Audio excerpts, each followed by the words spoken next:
Assalamualaikum. Kembali lagi di channel saya Cerita Kita. Apa kabar teman-teman? Semoga dalam keadaan baik-baik saja ya. Sekarang saya akan melanjutkan cerita Battle Through the Heaven. Selamat mendengarkan. Bab 13 Potongan Logam Hitam. Melihat Sun Er mengangguk pada kata-kata Xiao Yan, mulut Jia Laiao mulai berkedut. Dia mengepalkan tangannya dan menatap dingin ke arah pemuda yang tenang dan tenang di hadapannya. Bawahan Jia Laiao melihat bahwa tuan muda mereka sangat marah. Dengan cepat berjalan maju dan mengelilingi keduanya, Xiao Yan dan Xiao Sun. Tatapan mereka mengungkapkan niat buruk mereka. Meskipun itu jauh di dalam pasar, masih ada beberapa orang di sekitar dan mereka mengalihkan pandangan mereka ke arah kelompok yang dikelilingi. Xiao Yan dan Jia Laiao memiliki reputasi yang cukup baik di Wutang City. Xiao Yan karena kejatuhannya dari kejeniusan menjadi lumpuh dan Jia Laiao karena pertemuannya yang kurang terhormat dengan wanita lain. Meskipun mereka terkenal, mereka masih terkenal di dalam kota.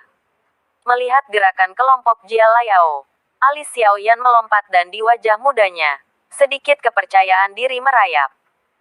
Dengan ringan memutar kepalanya, dia bersiul menuju tempat di pasar. Melihat tindakan Xiao Yan, semua orang menoleh ke arah di mana Xiao Yan bersiul dan melihat penjaga pasar dengan marah datang di bawah pimpinan Pei Yan.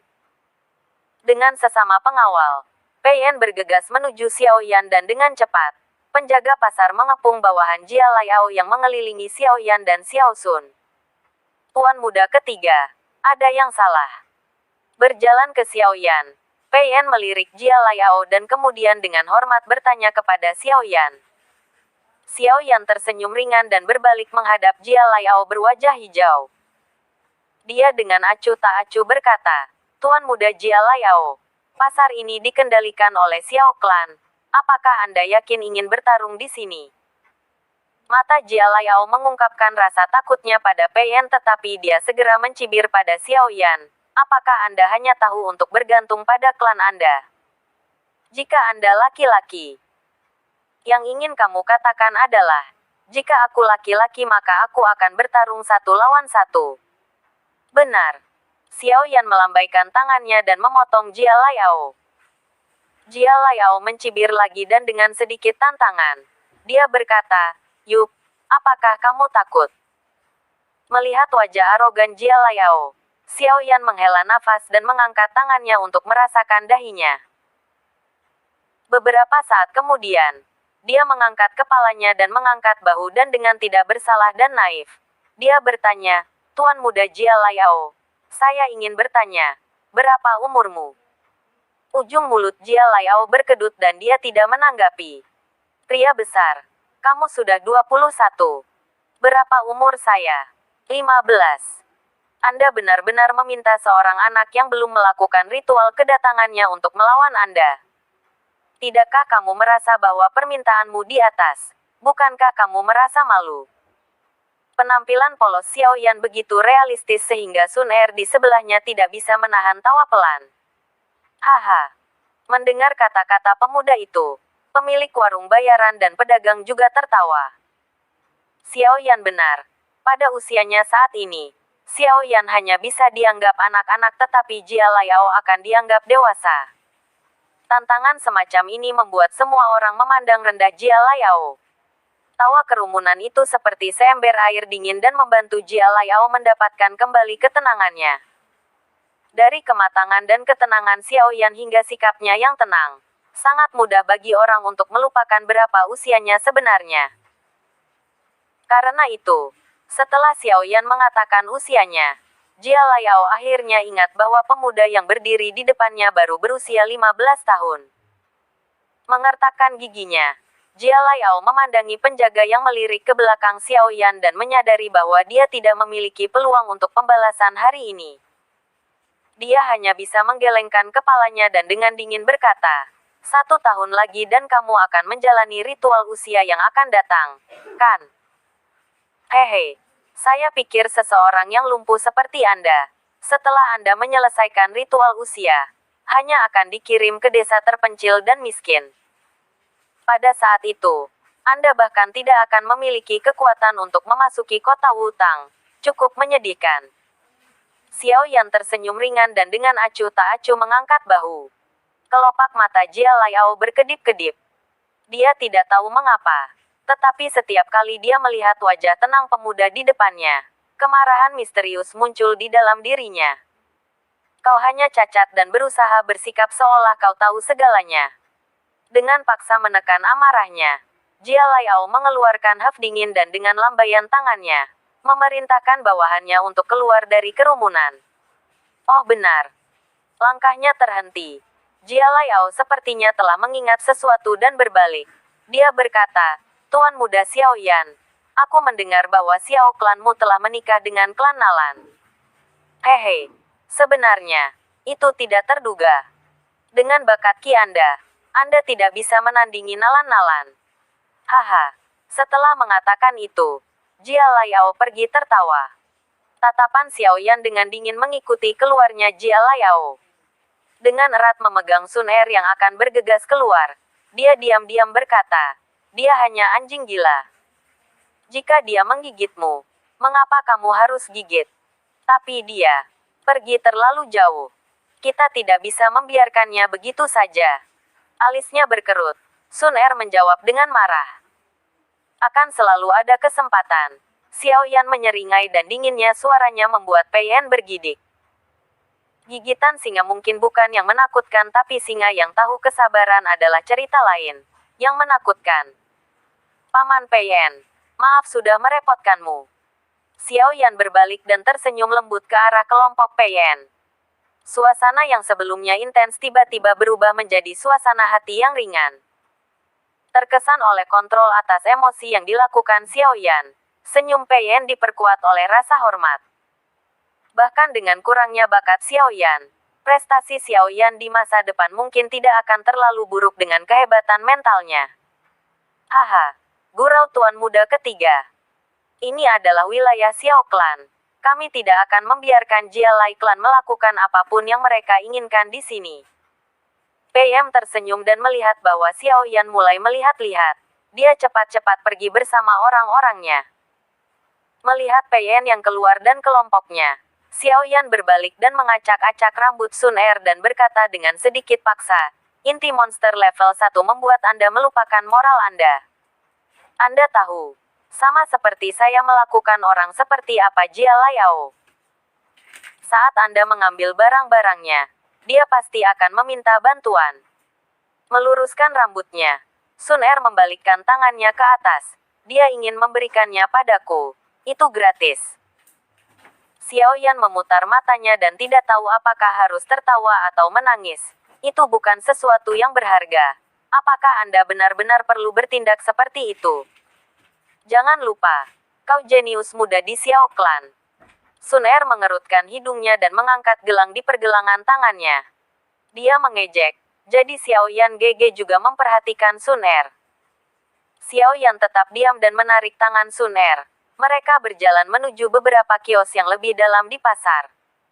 Setelah berjalan melewati beberapa kios, kaki Xiao Yan akhirnya berhenti. Dia membungkuk dan menatap bola hijau yang masih memiliki jejak darah di kios itu dan berkata, aku akhirnya menemukannya. Menggerakkan tangannya melintasi kios. Tangan Xiao Yan hendak meraih inti monster ketika tangannya menegang. Sebuah firasat aneh muncul di benaknya. Menjilati bibirnya, Xiao Yan terus mengambil inti monster tetapi tatapannya, seolah-olah secara tidak sengaja, menyapu kios. Beberapa saat kemudian, tatapannya mendarat di sepotong logam hitam yang ditampilkan di samping inti monster. Black metal piece tampak sangat tua dengan banyak noda karat dan bahkan beberapa noda tanah. Sepertinya baru saja digali. Hei, Yan Brat, beli potongan logam hitam. Itu sesuatu yang baik.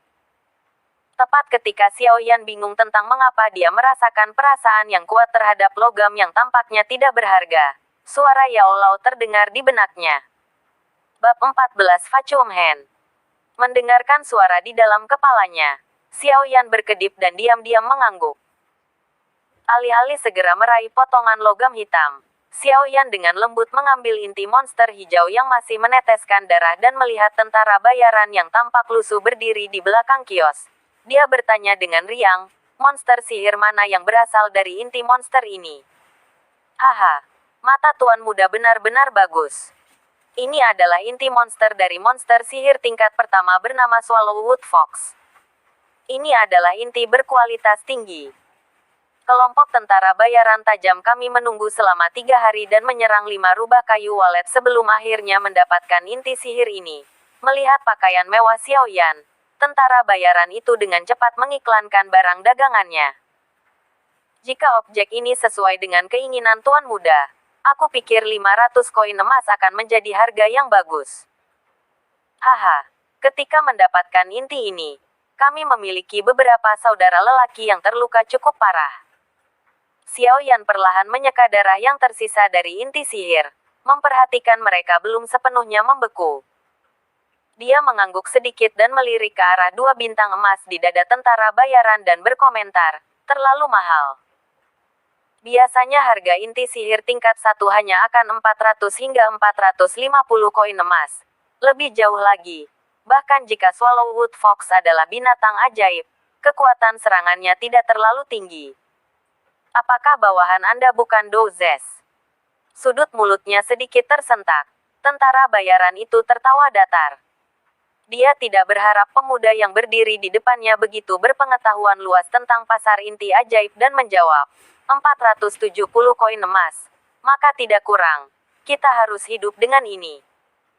Hah, menghela nafas di bawah mata mercenari yang cemas. Xiao Yan membungkuk dan secara acak mengambil banyak hal dari kios, termasuk juga potongan logam misterius dalam kekacauan. Lalu dia berkata, 470 koin emas untuk semua ini. Melihat barang-barang di tangan Xiao Yan, tentara bayaran menghela nafas lega karena tidak ada barang di tangan Xiao Yan yang mahal. Baik. Dengan ceria menghasilkan beberapa koin emas, Xiao Yan tidak menyia-nyiakan momen lain dan segera pergi. Hah, berat. Untuk berhati-hati dalam tugas biasa membeli barang-barang. Suara mengejek tetua terdengar di kepala Xiao Yan ketika dia berbalik untuk meninggalkan toko. Itu semua penipu. Mereka akan segera menaikkan harga jika kamu menunjukkan minat pada barang mereka. Saya tidak ingin kehilangan uang untuk sesuatu yang bodoh seperti itu. Setelah menjawab, Xiao Yan berhenti memperhatikan penatua di dalam cincinnya dan dengan santai keluar dari pasar dan kembali ke klan bersama Sun Er. Setelah berpisah dengan Sun Er, Xiao Yan dengan tidak sabar berlari kembali ke kamarnya dan dengan hati-hati mengunci pintu. Memutar kepalanya dan melihat penatua yang meninggalkan cincin itu sejak dewa tahu kapan, Xiao Yan mengeluarkan herbal dan inti sihir yang baru dibeli. Dia buru-buru bertanya, semua bahan yang diperlukan ada di sini. Apa yang harus kita lakukan?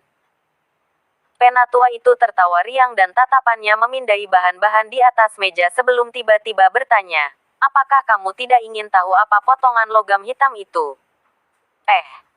Xiao Yan berhenti sebelum menyadari bahwa penatua itu merujuk pada pembelian. Tidak disengajanya. Dia dengan cepat mengambil sepotong logam hitam dan memeriksanya dari atas ke bawah. Tetapi setelah memeriksanya, alisnya berkerut dan bertanya, ini, apa fungsinya? Yao Lao mengambil black metal piece dan tertawa. Sepertinya ada teknik Do di dalam sini. Dan, pencipta potongan logam ini mungkin juga seorang alkemis karena hanya orang-orang yang memiliki persepsi jiwa yang kuat dapat merasakan kekuatan di dalam potongan logam ini. Teknik Do. Mata Xiao Yan cerah dan dia buru-buru bertanya, tingkat apa itu? Di daratan Doqi, pentingnya teknik Do tidak lebih rendah dari metode Qi. Teknik Do yang kuat akan memungkinkan seseorang untuk melakukan pada tingkat yang jauh melampaui kemampuan mereka. Misalnya, seorang Doze mampu melawan Dosi meskipun Doqi-nya berada pada posisi yang kurang menguntungkan. Teknik Do dan metode Qi keduanya dibagi menjadi 4 tingkat daya yang menurun. Tian, Di, Xuan dan Huang. Biasanya, teknik Do yang mudah diakses paling banyak tingkat Huang tinggi dan untuk teknik Do yang lebih tinggi, orang harus pergi ke klan atau faksi besar. Tentu saja. Doki Mainland sangat besar dan ada beberapa keadaan khusus di mana teknik do atas hilang dan ditemukan oleh beberapa individu yang beruntung. Potongan logam hitam yang dimiliki Xiaoyan saat ini mungkin adalah karya yang hilang dari beberapa orang kuno. Yao Lao membalik pelat logam dan tersenyum. Vacuum hand, level Suan rendah. Tingkat Suan rendah. Wajah Xiaoyan dipenuhi dengan kebahagiaan. Dia tidak berharap bahwa sampah yang dibelinya akan memiliki teknik Suan level Suan. Di klannya sendiri, klan Xiao, teknik Do tertinggi hanya tingkat Suan tengah dan hanya pemimpin klan dan beberapa tetua yang bisa mempelajarinya. Vacuum hand, jika dilatih untuk max, itu bisa menyedot batu-batu besar yang ribuan pound. Terhadap musuh, itu bisa secara paksa menyedot darah keluar dari tubuh mereka. Secara paksa menghisap darah dari tubuh. Wajahnya penuh kejutan. Xiaoyan menelan kering dan berseru, ini luar biasa. Begitu darah meninggalkan tubuh, mereka akan matikan. Jangan senang dulu. Ini hanya berfungsi jika level Anda lebih tinggi dari lawan Anda. Jika Anda bertemu seseorang yang lebih kuat dari Anda, mereka dapat menggunakan kesempatan untuk mendekati Anda dan orang yang tidak beruntung adalah Anda.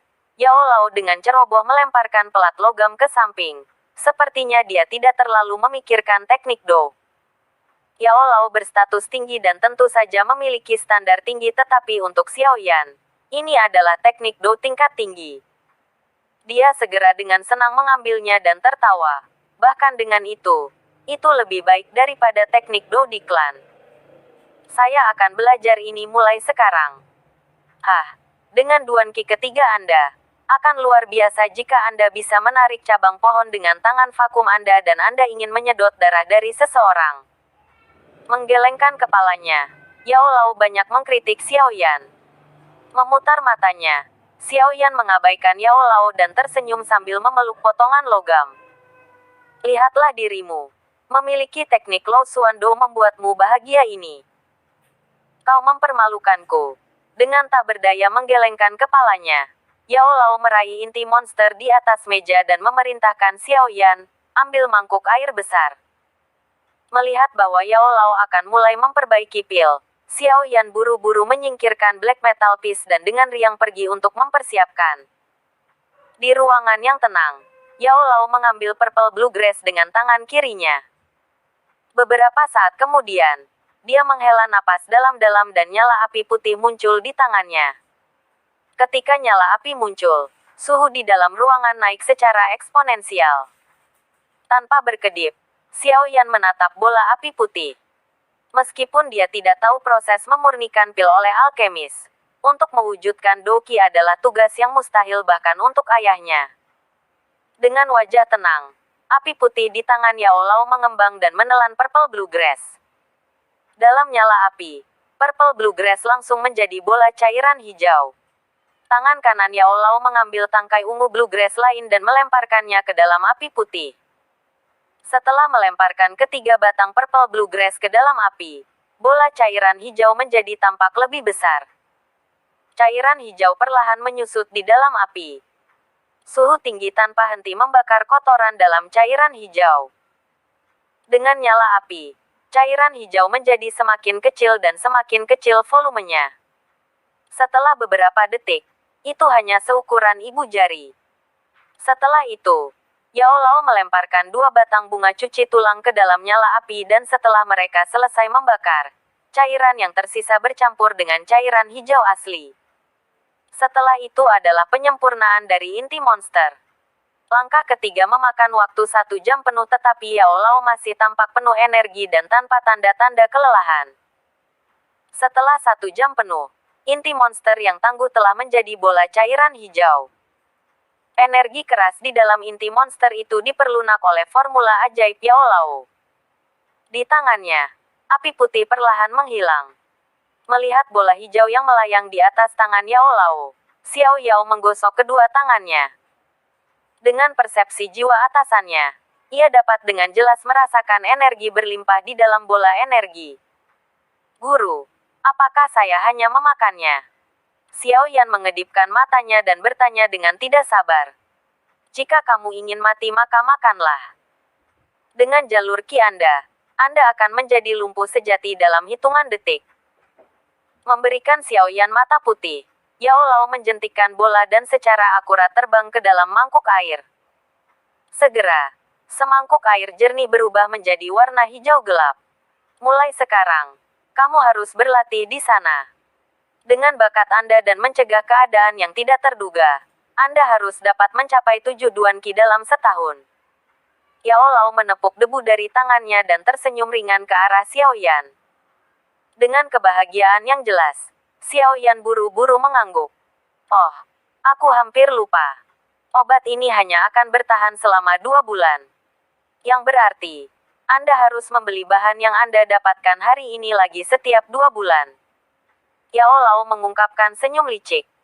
Xiaoyan kebahagiaan menghilang dari wajahnya dan dia menganggukkan kepalanya dengan enggan. Sial, hanya orang kaya yang mampu menggunakan barang ini. Bab 15 Pelatihan.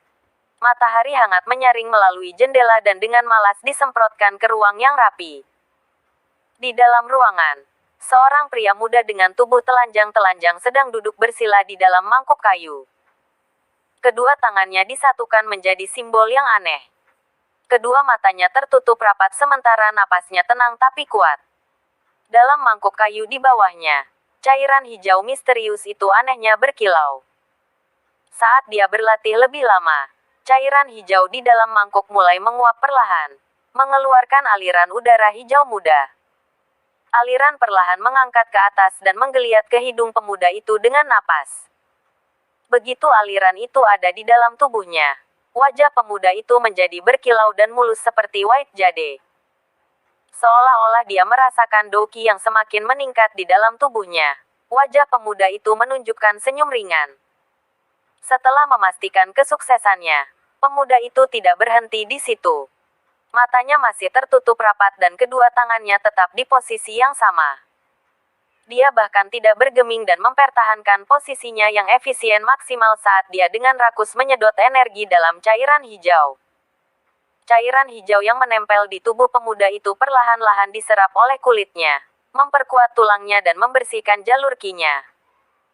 Di bawah daya serap pria muda yang gelisah, semakin banyak aliran hijau keluar dari mangkuk dan perlahan-lahan, mereka menjadi sangat padat sehingga mereka menutupi tubuh telanjang pria muda itu dalam lapisan kabut.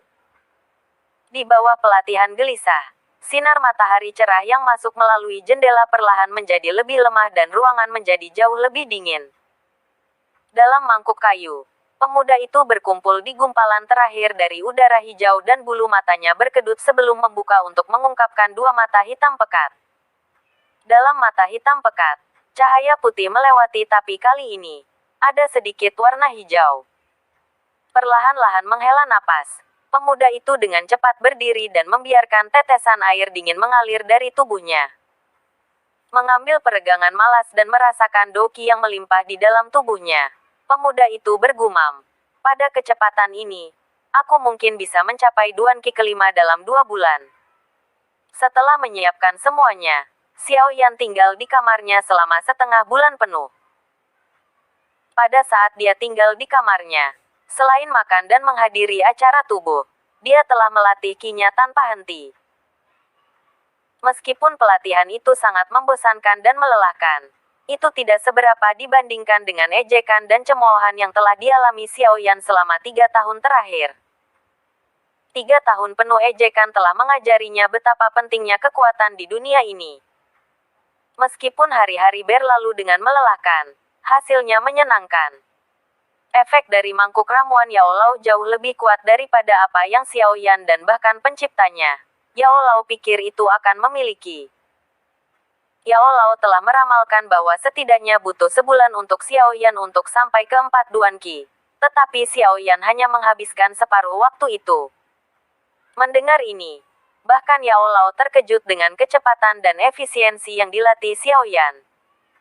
Meskipun Xiaoyan telah melakukan ini sebelumnya, kecepatan di mana dia pergi sekarang, bukankah agak terlalu luar biasa? Bagian terpenting dan terberat tentang melatih doki ada di dasarnya. 10 Duan Qi akan membawa orang 10 hingga 20 tahun. Tentu saja, Sekali seseorang menjadi doze maka kecepatan pelatihan mereka akan meningkat secara eksponensial. Jika seseorang hanya dapat menaikkan 1 duanki dalam setahun sebelum menjadi doze maka orang yang sama itu mungkin bisa naik beberapa bintang dalam setahun sekali setelah menjadi doze. Ketika kecepatan pelatihan miring ke masa-masa selanjutnya, kinerja Xiaoyan dalam setengah bulan mengejutkan untuk sedikitnya. Berjalan keluar dari mangkuk tanpa ragu-ragu, Xiaoyan melihat kembali cairan hijau yang lebih ringan di dalam mangkuk. Warna yang lebih terang jelas karena pelatihannya dan dia dengan tak berdaya menggelengkan kepalanya sambil berbisik, bisakah ini bertahan selama 1,5 bulan lagi? Menyeka tetesan air yang tersisa, Xiaoyan secara acak mengenakan pakaian baru dan merangkak ke tempat tidurnya yang lembut. Setelah melakukannya, dia meraih ke belakang bantalnya untuk mengambil potongan logam hitam pekat itu. Karat pada potongan baja sudah dihapus oleh Xiaoyan untuk mengungkapkan permukaan yang halus dan bercahaya. Itu cukup misterius. Selama setengah bulan terakhir, Xiaoyan telah dengan saksama mempelajari potongan logam yang berisi teknik dosuan level rendah ini setiap kali ia berhenti dari pelatihan. Dalam setengah bulan, di bawah instruksi Yao Lao, Xiaoyan akhirnya memiliki sedikit pemahaman tentang teknik yang terlibat. Tetapi karena kurangnya doki, dia tidak bisa menggunakannya untuk sesuatu yang berguna yang membuat Xiaoyan sedikit kecewa. Menempatkan potongan logam di antara kedua telapak tangannya, Xiaoyan menutup matanya dan menggunakan persepsi jiwanya untuk mengamati pelat logam hitam. Dengan menenangkan napas Xiaoyao, ruangan itu sekali lagi damai. Keheningan panjang berlalu sebelum Xiaoyan membuka matanya lagi dan mengangkat tangan kanannya. Tangan kanannya melengkung menjadi cakar dan cahayanya doki. Di bawah desakan Xiaoyan, dengan cepat melewati beberapa ki dan titik-titik tekanan di telapak tangannya untuk menjadi kekuatan penarik. Peng! Vas keramik yang ditunjuk oleh Yan Yan membuat beberapa lingkaran sebelum jatuh dari meja. Dan dengan tabrakan yang jelas, itu hancur berkeping-keping. Meskipun teknik do berada di tingkat Suan, doki saya terlalu rendah dan saya hampir tidak bisa menggunakan teknik itu. Melihat kehancuran yang disebabkannya, Xiaoyan berbisik pada dirinya sendiri. Melihat kekuatan yang dimilikinya sekarang, jika aku ingin memiliki kekuatan yang cukup untuk menyedot seseorang ke arahku maka aku harus berada di 7 duanki. Apapun, mari kita pergi ke aula klan kami untuk menemukan beberapa teknik do tingkat yang lebih rendah. Tangan hampa ini tidak akan banyak berguna untuk beberapa waktu. Tapi karena saya bisa melatih doki saya lagi, saya tidak perlu menggunakan metode bodoh saya yang saya gunakan sebelumnya. Menghela nafas lagi, Xiaoyan turun dari tempat tidurnya dan melirik cincin hitam yang tidak bergerak sebelum meninggalkan rumah. Mengernyitkan matanya dan menyesuaikan diri dengan matahari yang terik, Xiaoyan dengan hati-hati menutup pintu sebelum dengan malas berjalan ke jalan batu menuju kamar belakang klan. Di sisi jalan batu ada pohon willow hijau zamrud. Hijau berlimpah itu terasa menenangkan dan sangat kontras dengan panas yang menyengat. Beralih ke jalan yang berbeda, tawa seorang gadis muda menyambutnya. Karena ketenangan yang terganggu, Xiaoyan mengerutkan alisnya dan mengikuti sumber tawa. Dia melihat beberapa gadis muda datang ke arahnya dari jalan lain. Dipadati oleh gadis-gadis lain, seorang gadis cantik tertawa. Wajah menawan yang telah benar-benar menaungi gadis-gadis lain di sampingnya. Dia adalah gadis yang berada di urutan kedua setelah Sun Er dalam pengujian doki, Xiao Mei. Melirik gadis yang dulu menempel di sisinya memanggil Biao Ges yang tak terhitung jumlahnya. Kilasan ejekan tak terkendali melintasi wajah Xiaoyan. Menggelengkan kepalanya dengan ringan, Xiaoyao mengambil pandangannya. TL, Biao Ge adalah saudara bukan di keluarga langsung seseorang. Ini adalah ungkapan formal dibandingkan dengan GG yang lebih merupakan ungkapan yang akrab. Ketika Xiao Mei sampai di jalan di mana Xiaoyan berada, tawa menawan Xiao Mei menghilang ketika dia melihat Xiaoyan. Matahari menyebarkan cahayanya dan membuat pria muda yang tenang itu dengan kedua tangan di belakang kepalanya sangat menarik. Sepasang mata yang cantik dan besar menatap pria muda yang mendekat. dan mencoba membedakan apakah ada senyum ringan atau ejekan yang tergantung di ujung mulutnya. Secara mental Xiao Mei condong ke arah Xiao Yan. Tiba-tiba, dia merasa seolah kehilangan sesuatu. 3 tahun lalu, pria muda itu, di ujung mulutnya, memiliki lekukan memabukkan itu. Bab 16 Xiao Ning. Melihat pria muda itu perlahan datang, Xiao Mei dan kelompoknya melambat. Tawa mereka sebelumnya juga hilang. Gadis-gadis muda di sisi Xiao Mei membelalakkan mata mereka sambil melihat pria muda yang pernah menjadi kebanggaan klan. Ekspresi wajah mereka beragam, dari simpati ke hal lain. Xiao Mei berhenti di tempatnya. Dalam benaknya, dia masih merasa terikat dan ingin mengobrol dengan pria muda yang pernah merebut hatinya.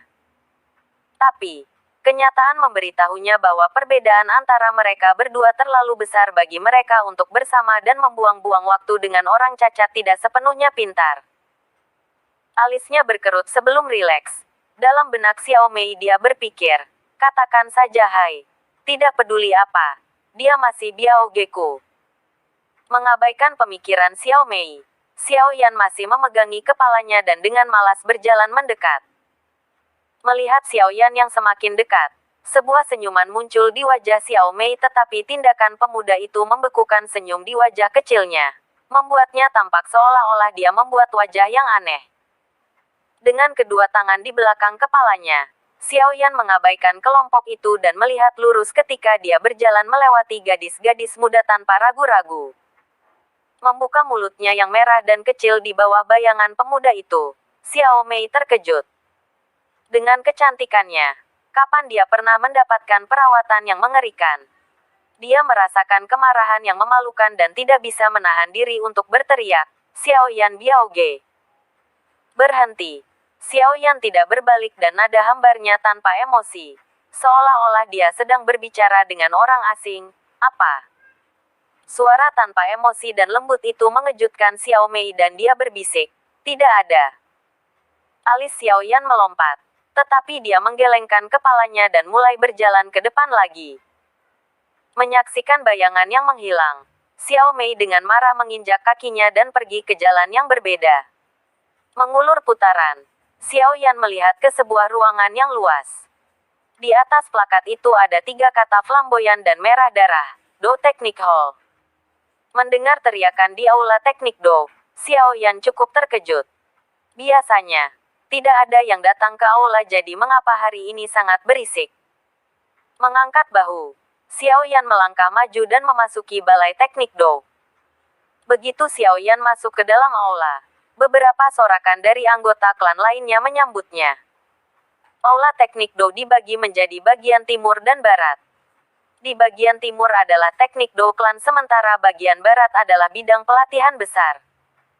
Saat ini, ada beberapa orang berkumpul di sekitar lapangan pelatihan dan menonton 2 orang di tengah lapangan. Melihat kepadatan Doki Xiao Ningge, apakah dia di 8 Duan Qi? Hehe, hanya 2 bulan yang lalu, Xiao Ning Biaoge sampai ke 8 Duan Doki. Tetapi meskipun dia memiliki 8 Duan Doki, Sun Er Biao Mei memiliki 9 Duan Doki. Xiao Ning Biaoge tidak memiliki peluang tinggi untuk menang. Semoga beruntung, Sun Er Biao Mei. Mendengar suara-suara dari kerumunan, Xiao Yan berhenti langkahnya dan melirik ke sekitar lapangan pelatihan.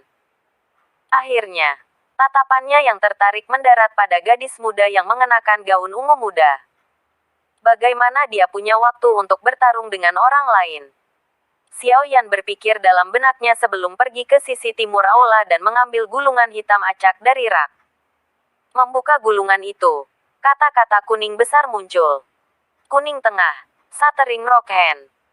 Sambil bersandar pada rak buku, Xiao Yan membaca metode latihan ke Shattering Rock Hand sambil sesekali melirik ke pertempuran ganas di lapangan latihan. Aula yang luas itu sepertinya dipisahkan menjadi 2 dunia. Sisi barat berisik sedangkan sisi timur damai dan tenang. Lawan Sun Er adalah seorang pria muda sekitar usia 17-18.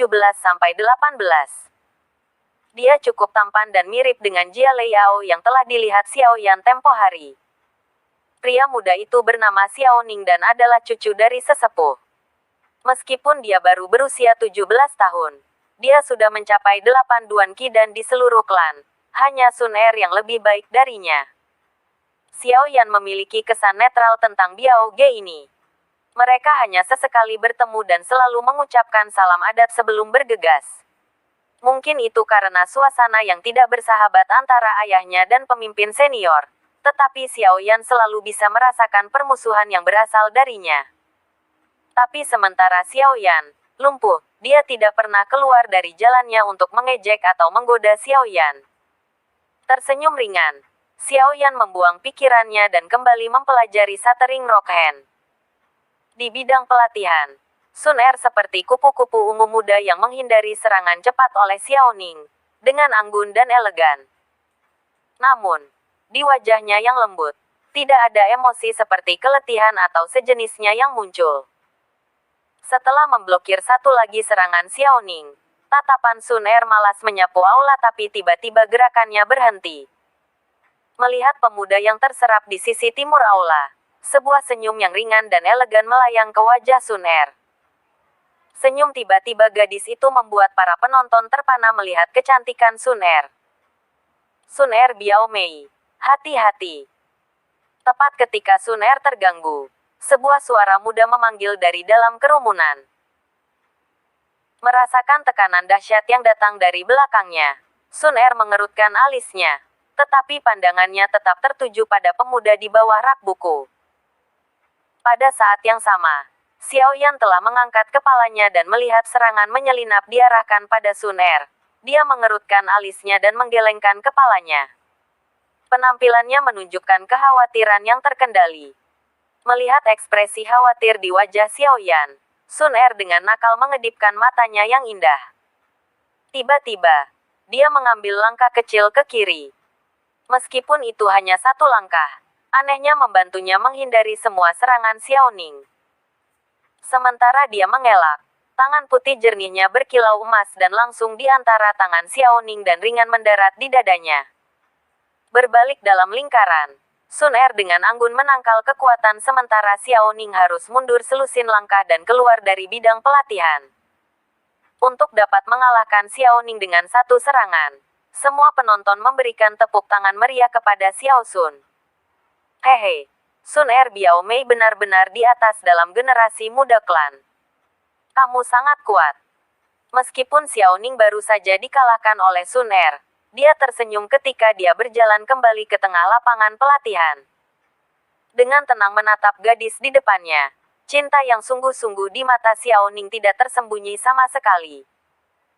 Meskipun mereka secara teknis Biao Ge Mei, Xiao Ning tahu bahwa di seluruh klan, banyak anggota tidak memiliki hubungan darah yang dekat dan untuk Xiao Sun Er, dia tahu bahwa dia tidak berhubungan dengan darah kepadanya. Seolah-olah dia tidak merasakan tatapan tajam dari Ning Ning, Sun Er dengan hormat menggelengkan kepalanya dan berkata, Xiao Ning Biao Ge biarkan aku menang. Setelah mengatakan itu, dia tidak menunggu jawaban dari Xiao Ning dan langsung pergi ke bagian timur aula dengan senyum lebar. Menjadi pusat perhatian, gerakan Sun Er terdeteksi oleh semua orang dan mengikuti jalur Sun Er yang dimaksud. Mereka menemukan Xiao Yan. Meskipun Xiao Yan sekarang menjadi pusat perhatian para penonton sebelumnya, Xiao Yan tidak melihat ke atas dan tenggelam dalam dunianya sendiri.